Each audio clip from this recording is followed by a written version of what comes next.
Pastor Russ here with hope for today.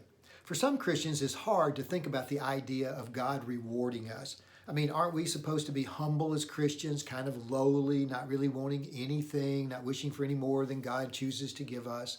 Well, there's an interesting verse in Hebrews 12:2.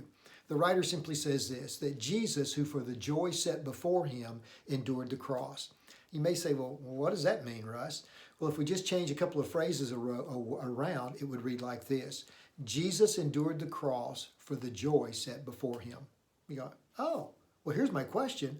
What was the joy set before Jesus that caused him to endure the cross for you and me? The answer may surprise you. It's you and me. We were his joy. The idea that by his giving his life on that cross, that we would spend eternity with him rather than separated from him. In Jesus' example, the kingdom of joy is full of reward. There's certainly no shame in wanting what God has promised to us. In fact, I would encourage you to do a Google search. Just Google and just type in Bible and put rewards. You may be shocked at the number of Bible verses and what God has to say about rewarding faithful living.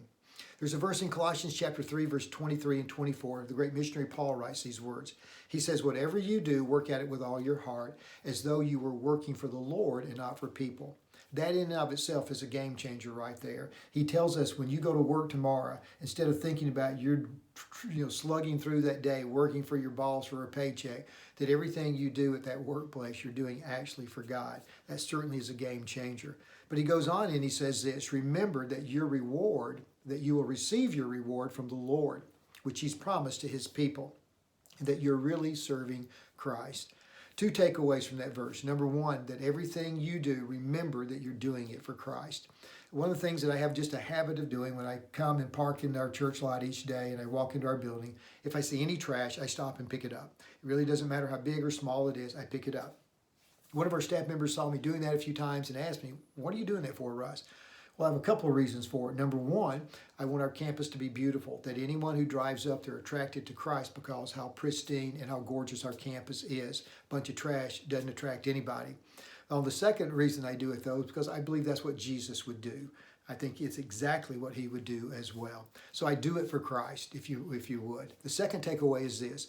Remember that God not only sees what you do, but when we serve God, he promises to indeed reward us. Now, rewards aren't to be our sole motivation for serving God. Gratitude should be. If we got no rewards whatsoever, we should be grateful for all Christ has done for us. However, it certainly doesn't hurt to know that God not only sees what we do, but that one day he will indeed reward us.